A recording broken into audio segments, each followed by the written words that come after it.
inspira, expira. Um tapetinho como este, ele está nas praças, nos parques, nas academias e em casa. Uma tradição milenar que desafia seus praticantes a conectar corpo e mente. O Caminhos da Reportagem de hoje vai mostrar a história de crianças, adultos e idosos que se apaixonaram pela prática.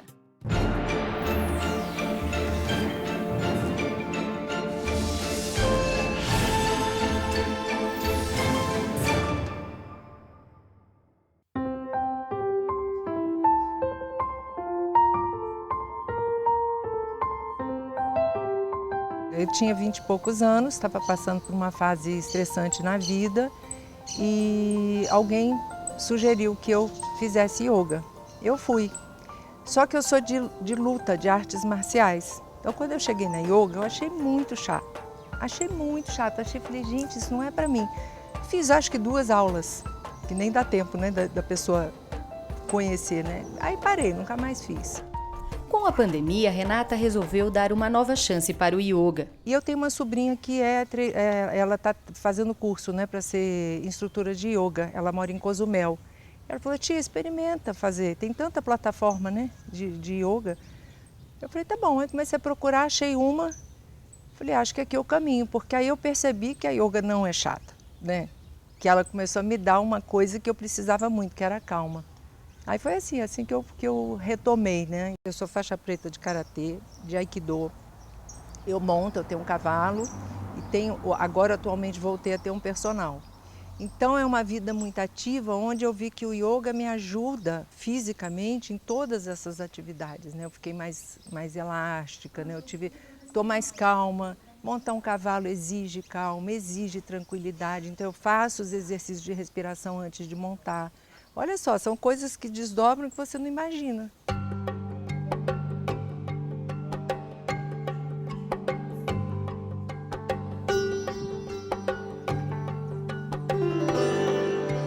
O yoga, a yoga, tanto faz.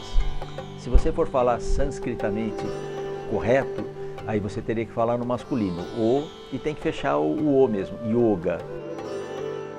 Não há nada errado em aportuguesar, como a gente aportuguesou futebol. A gente não fala como os americanos, futebol, a gente fala futebol, escreve futebol.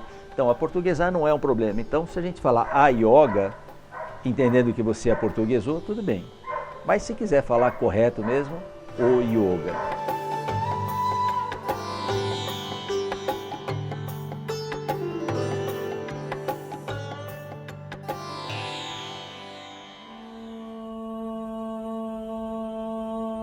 Na busca desse equilíbrio entre corpo e mente, é que o yoga ganha cada dia mais adeptos, e algumas palavras em sânscrito começam a fazer parte do dia a dia de quem decide fazer a prática. A primeira delas é asanas, que são as posições feitas pelos yogis, os praticantes de yoga. Essas posturas foram desenvolvidas há milhares de anos na Índia. O pranayama é o controle respiratório durante a prática do yoga, e então chega-se ao dharana, que em sânscrito significa concentração, o poder da meditação. O yoga não é só postura, não são só os asanas. Embora aqui no Ocidente a maioria das pessoas sejam atraídas pelos asanas, pelas posturas, ela tem o aspecto da concentração e da meditação, e que é o grande objetivo.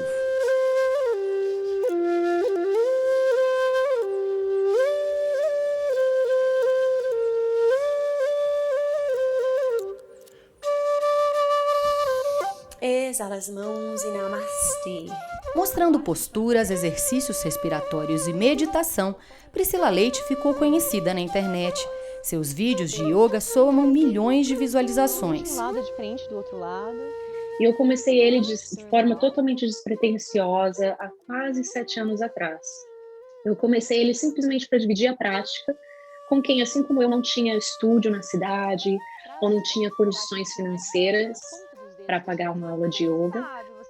Eu me coloquei no lugar de quando eu lá atrás queria praticar e não podia. Ver se você consegue, quando a sua mente passeava, se você consegue voltar para a sua respiração. E durante a pandemia, os acessos aumentaram. Nessa dor coletiva, digamos assim, o yoga tem sido um grande conforto para as pessoas. E de você saber que você não está praticando sozinho, né? Eu falo isso muito nas aulas. Quando você vê uma aula lá, ela tem 50 mil, 100 mil, 500 mil visualizações, olha quantas pessoas estão praticando com você. Para o seu bebê, para a sua jornada. Na pandemia, a professora ficou grávida e durante os 9 meses de gestação, seguiu fazendo vídeos e mostrando que o yoga é acessível para todas as pessoas. A prática de yoga é uma prática bastante acolhedora. Então, muitas vezes, existe esse mito de que é só para pessoa magra, bonita e cabeluda. Isso não é verdade. Pode ser para pessoas de qualquer idade, inclusive crianças, até pessoas de idade. Independente da sua orientação sexual, independente do seu gênero, é realmente para quem quiser praticar yoga, né? Independente da sua flexibilidade, de quanto você pesa.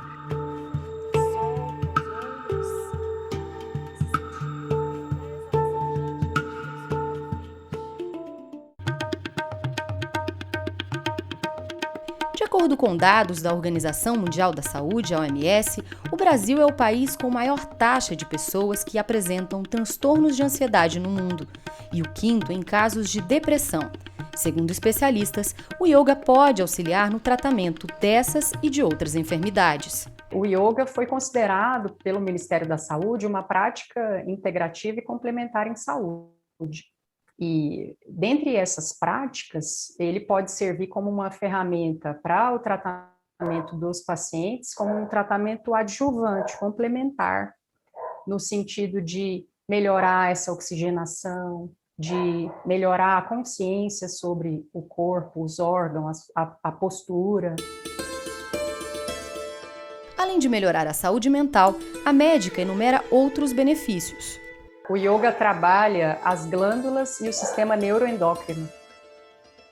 Então, a gente sempre fala das glândulas principais, né, que o yoga ativa, como as adrenais, que são as glândulas que secretam cortisol, como a tireoide, a pineal e a hipófise, né?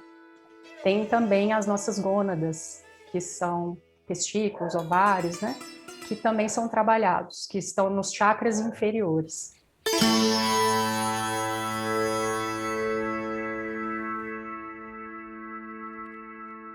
Hoje, o yoga entra como disciplina integrativa. Então, nós trabalhamos com fisioterapeutas, médicos. Eu fico muito feliz quando eu recebo alunos indicados por médicos. Fico muito feliz quando vem alunos indicados por psicólogos. E aí eu até pergunto, mas quem te indicou? Ah, assim, assim. E aí eu tento conversar com essa pessoa. Por quê? O que você quer que eu dê para o seu paciente? Mais relaxamento, mais meditação, trabalho respiratório? E esse trabalho em conjunto é que faz o yoga ser valorizado e eficiente. Grande parte do yoga acontece no cérebro. Apesar de a gente se alongar, a gente torce, a gente faz posturas que se dão através do corpo, o yoga não é uma ginástica. As posturas não são para o corpo. Um estudo científico realizado pelo pesquisador Rui Ferreira Afonso, em conjunto com outros cientistas da Universidade Federal do ABC e da Universidade de Harvard, avaliou o efeito do yoga em 42 idosas. 21 praticavam yoga e 21 nunca fizeram yoga, meditação ou qualquer prática contemplativa. Ao longo do envelhecimento, as áreas do nosso cérebro elas vão perdendo a capacidade de se comunicar uma com a outra. Essa conectividade, essa relação, essa comunicação entre as diferentes áreas do cérebro, na prática do yoga e da meditação, esta conectividade também é preservada e mantida. O yoga melhora a atenção e, através de testes neuropsicológicos, através de questionários, a gente pode monitorar essa melhora de atenção. A gente pode monitorar melhora ou redução de perdas de memória. A gente pode acompanhar a evolução da memória de trabalho, que são funções cognitivas executivas. para os idosos a prática traz muitos benefícios, com as crianças não é diferente. Nessa creche, os pequenos praticam yoga desde 1 ano e meio. As aulas para criança, elas exigem uma preparação muito maior do que o trabalho com os adultos, porque você tem que entrar no universo lúdico, né? Então, junto com essa proposta que tem um fundo conceitual, uns princípios do yoga que atravessam a proposta, a gente também trabalha coordenação motora, a gente trabalha autodisciplina, a gente trabalha a capacidade de relaxamento, né? E também a habilidade de brincar com o próprio corpo. Porque a gente está numa era em que as crianças estão sendo muito absorvidas por tecnologias, né? E aí essa ida para si mesmo, para o próprio corpo, é muito importante para o desenvolvimento da criança. Com vários livros publicados sobre yoga e crianças, Nambir conta que vê mudanças nos pequenos que praticam yoga. Teve uma mãe que me contou uma vez, por exemplo, que ela estava muito nervosa, assim, brigando e tal. Enfim, estava numa situação de tensão, e aí a filhinha, que tinha 2, 3 anos na época, virou para ela e falou: mamãe, respira, mamãe, respira. Foi na creche que Lucas teve seu primeiro contato com yoga. O Lucas tem 4 anos e desde os 2 anos de idade ele faz aula de yoga com a Nambir na escola. E a gente percebe muitos benefícios para ele, né, de estar praticando yoga, que é coordenação motora, flexibilidade, atenção, diminuição de estresse, de ansiedade, fica mais tranquilo nos dias que ele tem aula.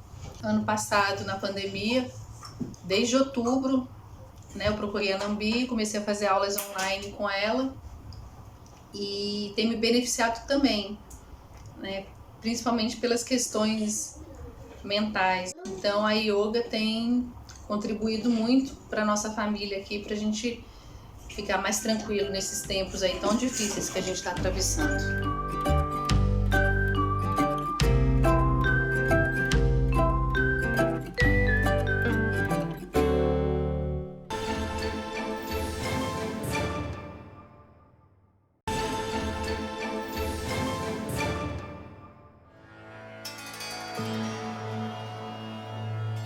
Dona Aurete pratica yoga há 20 anos.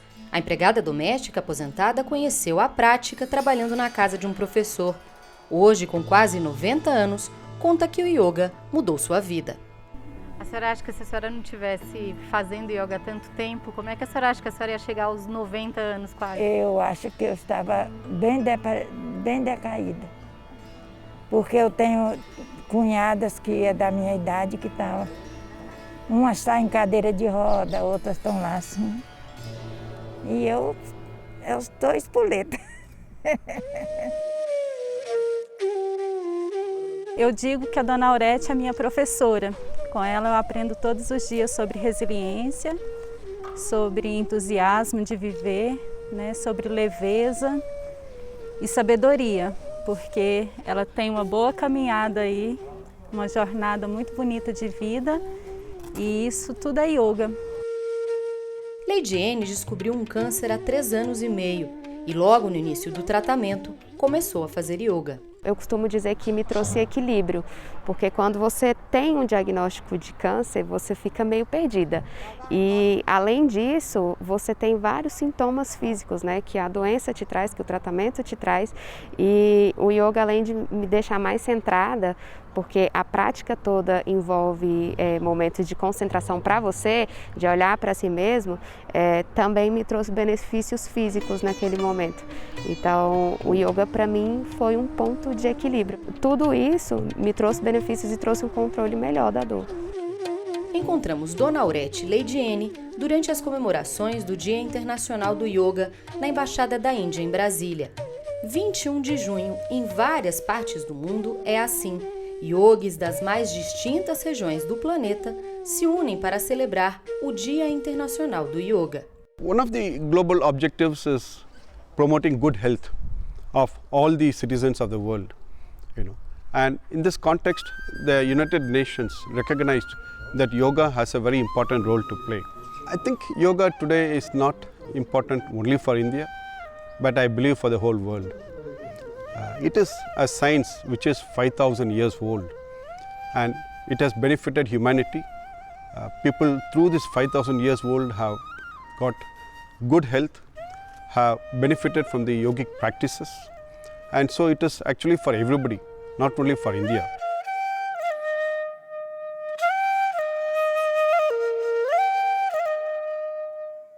Difícil estipular a quantidade de praticantes no mundo, mas a popularização no Ocidente se deu principalmente nos anos 60, com o movimento de contracultura. Foi por causa disso que, tempos depois, Marcos Rojo conheceu o yoga no Brasil, na Faculdade de Educação Física. E juntamente com isso que estava acontecendo, eu tendo yoga, gostando dessa disciplina, era o mundo, os hippies se voltando para a Índia. Os Beatles estavam indo para a Índia fazer yoga com Maharishi, os hippies queriam ir para a Índia, tinha aquela coisa de combis que saíam da Europa para ir para a Índia. Eu estava encantado com a Índia, queria ir. Não sei se era por causa do yoga, se era por causa dos Beatles, mas eu queria ir para a Índia de qualquer jeito. E aí fiquei batalhando, tentando, juntando dinheiro e fui, mas aí já fui casado com a minha esposa em 1979. Fiz um curso na escola de Kaivalyadama, é uma escola do governo da Índia. Depois disso, Marcos se apaixonou também pela Índia. Ele foi ao país diversas vezes, inclusive levando grupos de estudantes de yoga. E aqui, junto com outros professores, montou um curso de yoga com instrução igual ao que havia aprendido na Índia. Nós percebemos que já tínhamos uma carga horária suficiente para um curso de pós-graduação, um lato sensu. Aí montamos, obviamente reconhecido pelo MEC, o primeiro curso de pós-graduação em yoga. E então nós montamos o Instituto de Ensino e Pesquisas em Yoga, para continuar com essa formação. A professora de yoga Lígia participou como estudante de um dos grupos que Marcos levou para a Índia. Atualmente ela tem um centro de estudos e de prática de yoga em Atibaia, no interior de São Paulo. A gente vem querendo trazer um pedacinho da Índia para todos aqui, porque é uma filosofia do Oriente, né? É uma filosofia e é um país onde a espiritualidade está em tudo, está em cada esquina. A cidade é a única do Brasil a ter o dia 21 de junho, o Dia do Yoga, no calendário oficial do município. Por causa da pandemia, em 2020 e 2021, as comemorações foram online, ao contrário de outros anos. Para realmente estimular quem nunca praticou, ir lá fazer uma prática das posturas, dos respiratórios, da meditação e ter acesso a esse conhecimento e falar, puxa, eu posso praticar o yoga. Namastê. Mônica pratica yoga há 18 anos. Atualmente ela é aluna de Lígia e conta que a prática trouxe tantos benefícios para a sua vida que ela não abandona mais. Eu tenho, assim, inclusive episódios que eu me recordo nesses 18 anos de ter uma situação muito difícil, por exemplo, para resolver, ou uma pessoa muito difícil para ter uma conversa. E após ter feito uma prática, eu ter chegado para uma conversa ou para uma situação com bastante mais calma e razoabilidade, e palavras mais medidas e coração mais calmo. Lígia e Mônica praticam Hatha Yoga, considerada uma linha clássica. Atualmente, outras modalidades ligadas à prática ganham espaço em academias e também colecionam adeptos. Da metade de 1950, 60 para cá, surgiram muitas outras modalidades. E depois dos anos 2000 para cá, estão surgindo enormes variedades de modalidades. Eu me mantenho sempre na tradição do Hatha Yoga porque eu acho que tem um diferencial de segurança na prática. Claro que chega no Ocidente e o yoga é permeado por elementos da nossa cultura. As pessoas vão às academias fazer ginástica hoje muito mais por estética, e o yoga se torna muito estético no Ocidente, mas a origem do yoga é isso, é um caminho de autoconhecimento. O yoga não está nem um pouco preocupado se você tem habilidade de plantar bananeira, se seu pé encosta a orelha contrária, e isto veio e ficou forte no Ocidente. O yoga quer fazer do corpo uma ferramenta, uma estratégia para aquisição de experiências que são importantes no caminho espiritual.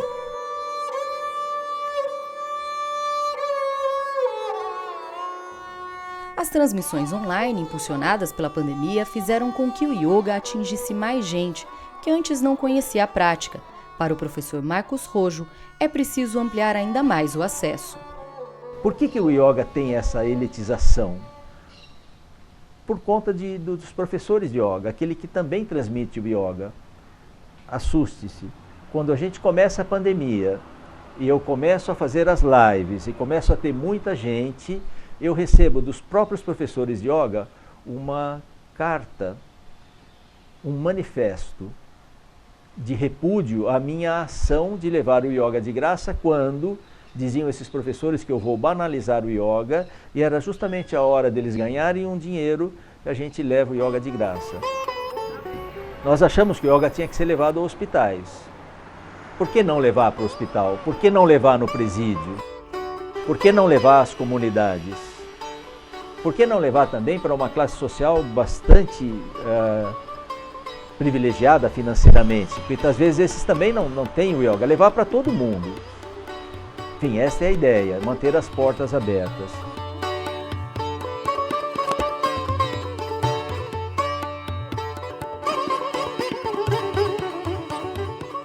E essa ideia de que o yoga é para todos que fez com que Laura se apaixonasse pela prática. Eu comecei a praticar yoga porque eu precisava fazer alguma atividade física e eu não gostava de nada. Então, uma amiga me sugeriu o yoga. Isso tem uns 25 anos. Naquela época, a professora já não teve nenhum impedimento, não encontrou nenhum impedimento para que eu fizesse, simplesmente foi me passando os exercícios, foi me conhecendo para ver o que eu tinha condições de fazer, eu ia mostrando para ela, a gente foi se aperfeiçoando, foi progredindo. Pela dificuldade em encontrar academias e centros adaptados, Laura decidiu fazer o yoga em casa. Houve até uma ocasião em que eu encontrei uma sala adaptada, tinha um banheiro adaptado, mas eu tive tantas dificuldades com o trânsito, tanto tempo gasto no trânsito, que eu realmente preferi optar pelo yoga domiciliar. Mas eu acredito que qualquer professor que tenha feito uma boa formação de yoga legítimo, sem distorções, ele enxerga cada pessoa como um indivíduo, porque cada um de nós é um. Ao professor de yoga cabe a adaptação de cada asana, de cada postura a ser apresentada. Cabe a visão de interpretar e de observar que cada corpo é um corpo dentro daquela aula, seja numa aula particular ou numa aula em grupo. Todas as posturas são possíveis de serem adaptadas a todos os corpos.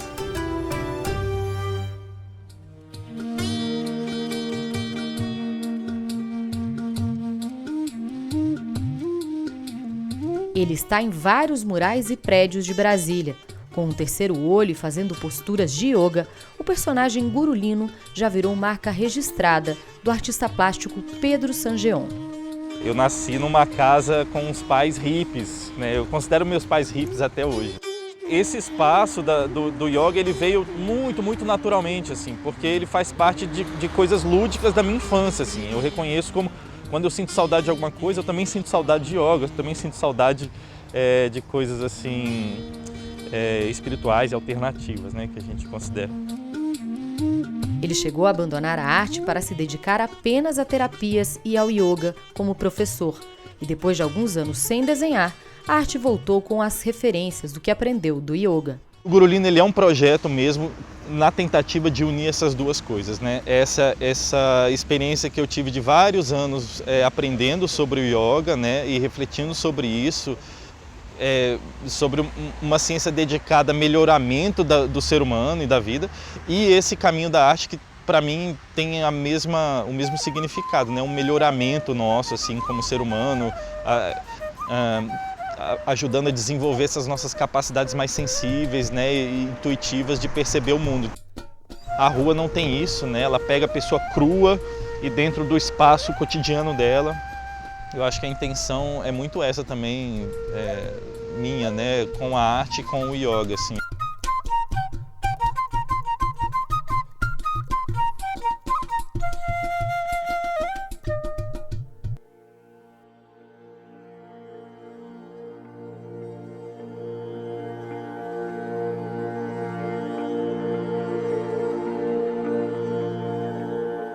Nós vamos fazer uma meditação. Então perceba a sua coluna, feche os seus olhos um pouquinho, relaxe os seus ombros, relaxe a sua testa, deixe a boca um pouquinho entreaberta, sinta o relaxamento no quadril, na cintura, nas pernas, até os seus pés. A concentração da sua atenção no movimento respiratório é a meditação básica yógica. Você simplesmente percebe a sua respiração, o ar entrando e o ar saindo. E a sua mente às vezes quer te apresentar algum pensamento, só perceba, mas não embarque nesse pensamento que ele se distancia. Você vai aos poucos trazendo a sua mente de volta e vamos unindo as mãos, aquecendo um pouquinho as mãos, concentrando o calor na palma das mãos e pousando esse calor sobre os nossos olhos, massageando o rosto, passando os dedos pelo couro cabeludo, sua nuca, pelos ombros, dos braços. Isto, até os nossos pés. Namastê.